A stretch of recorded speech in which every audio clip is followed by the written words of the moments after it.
di mana Allah menjanjikan satu bentuk azab bagi orang-orang kafir, di mana akan dituangkan dari atas kepala mereka itu air yang sangat panas dan mendidih, yang menghancurkan tubuh mereka, yang menghancurkan badan mereka, usus mereka, kulit mereka.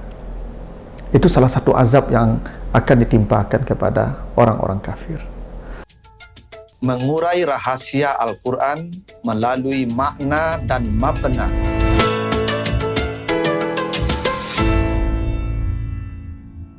Assalamualaikum warahmatullahi wabarakatuh. Alhamdulillahi rabbil alamin. Wassalatu wassalamu ala asrafil anbiya'i wal mursalin wa ala alihi wa ashabihi ajma'in. Para pemirsa program Makna dan Mabna yang dimuliakan Allah, kembali kita lanjutkan bahasan kita tentang bangunan dan struktur kata dan kalimat di dalam Al-Quran, serta makna dan pesan di balik bangunan dan struktur kata dan kalimat di dalam ayat-ayatnya tersebut. Kali ini kita akan bahas surat Ad-Dukhan ayat 48 dan surat Al-Hajj ayat yang ke-19.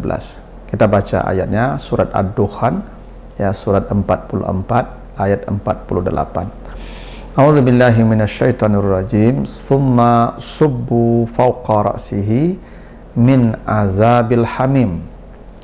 Kemudian tuangkanlah di atas kepalanya siksaan dari air yang sangat panas. Itu surah Ad-Dukhan 48. Surah Al-Hajj ayat 19, surat 22 ayat 19. Hazani khasmani ikhtasamu fi rabbihim falladzina kafaru qutti'at lahum siyabun min narin yusabbu min fawqi ru'usihimul hamim. Inilah dua golongan yang selalu bertengkar. Mereka saling bertengkar mengenai Tuhan mereka. Maka orang-orang kafir akan dibuatkan untuk mereka pakaian dari api neraka dan disiramkan air yang sangat panas ke atas kepala mereka. Itu artinya surat Al-Hajj ayat 19.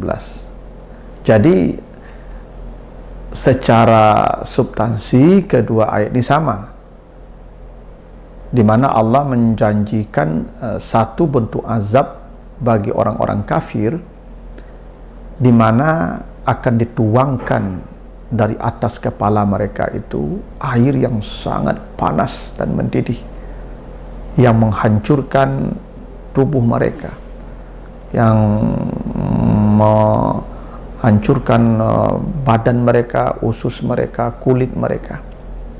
Itu salah satu azab yang akan ditimpakan kepada orang-orang kafir. Tapi secara redaksional ada beberapa hal yang menarik untuk dicermati. Pertama, di surah Ad-Dukhan ayat 48, kata menuangkan air yang sangat panas ke atas mereka, itu diksinya subbu dalam bentuk fi'il madhi namanya, atau past tense. Subbu ya, past tense. Yang fi'il madhi itu menunjukkan makna inqita', ada keterputusan. Jadi mungkin tidak selalu air ini mengalir, ya, dialirkan ke tubuh mereka, disiramkan ke mereka. Ada masa jeda-jedahnya, ada masa terputusnya. Itu makna madhi begitu. Sementara di surah Al-Hajj ayat 19 tadi, itu kata menuangkan air panas itu diungkapkan dalam bentuk mudhari, present continuous. Yusabbu itu present continuous mudhari yang menunjukkan mana continue, istimrar namanya. Jadi ini air panas disiramkan non-stop, tidak ada inqita'nya, istimrar selama. Jadi kalau begitu, azab terhadap orang kafir di surat Al-Hajj lebih berat karena continue, yusabbu. Sementara azab yang ditimpakan di surah Ad-Dukhan itu lebih ringan. Kenapa? Karena inqita', madi, subbu. Itu pertama. Yang kedua, di surah Ad-Dukhan itu subbu fawqa ra'sihi itu tanpa ada tambahan preposisi min. Subbu fauqa ra'sihi, dituangkan ke atas kepala mereka. Itu tidak ada minnya. Sementara surah Al-Had ayat 19 itu ada tambahan preposisi min, yusabbu min fauqi ru'usihim, min fauqi. Min itu menunjukkan makna al-bidayah, ibtida. Ya. Jadi air itu langsung dituangkan ke kepala. Kalau tanpa min, mungkin ada jarak antara air dan kepalanya, sehingga air tadi agak terasa lebih panasnya lebih berkurang karena ada jarak yang panjang. Tapi kalau pakai min, langsung terhubung dengan kepala mereka air itu. Ini panasnya sangat dahsyat. Karena makna min itu mubasyarah, bidayah.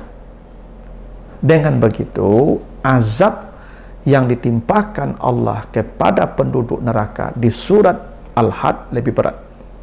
Pertama, istimrar, yusabbu.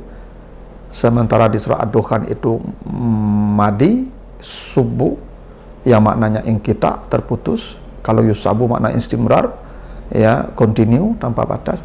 Yang kedua, air panas itu langsung ke kepala mereka tanpa ada pembatas, tanpa ada, ya, jarak. Maka pakai min di surah Al-Had. Di surah Ad-Dukhan tidak ada minnya. Nah, pertanyaannya, kenapa azab yang ditimpakan kepada penduduk neraka di surah Al-Had itu lebih berat, lebih sempurna? Karena memang konteksnya berbeda. Surat Al-Had itu mereka bukan hanya kufur kepada Allah, bukan hanya kufur, tapi mereka bertengkar selalu, bukan hanya membangkang, tapi mereka mengolok-olok Tuhan, bertengkar tentang Tuhan. Karena mereka ini orang yang selalu bertengkar, mempertengkarkan Tuhan, ya, maka azab mereka juga menjadi lebih berat. Sementara di surah Ad-Dukhan, ya, kalau di surat Al-Had tadi mereka disebut ikhtasamu fi rabbihim, mereka bertengkar, mengolok-olok Tuhan. Itulah mereka. Sementara surat Ad-Dukhan yang dibicarakan orang-orang yang berdosa saja. Coba baca ayat sebelumnya, 43, 44. Inna syajarataz zakum ta'amul asim. Mereka diberikan makanan pohon zakum, buah pohon zakum, dan itu makanan para al-asim. Al-asim itu orang yang berdosa. Karena mereka hanya berbuat dosa, kufur, maka azabnya azab tetap tapi lebih ringan daripada mereka bukan hanya kufur tapi selalu mengolok-olok Tuhan, selalu mempermainkan Tuhan dengan lidah mereka. Maka mereka disebut, ya, khasmani ikhtasamu. Ketika orang beriman menjelaskan tentang Tuhan ini, mereka olok-olok. Ketika orang beriman menjelaskan tentang tauhid begini, maka mereka menjadikan itu sebagai bahan lelucon. Karena mereka disebut ikhtasamu fi rabbihim, maka azabnya pun lebih berat. Nah, demikian memberi kesan semakin sempurna pembangkangan terhadap Allah, maka tentu azab juga akan semakin sempurna di akhirat kelak. Itu rahasianya kenapa di surat Ad-Dukhan itu madi, subuh, di surat Al-Had itu mudari, ya, yusabbu. Di surat Ad-Dukhan tidak ada min, ya, subuh fauqa ra'sihim. Sementara, ya, di surat Al-Had pakai min, yusabbu min fauqi ru'usihim. Itulah rahasia di balik perbedaan struktur dari kedua ayat itu. Mudah-mudahan ada manfaatnya. Lebih kurang mohon maaf. Assalamualaikum warahmatullahi wabarakatuh.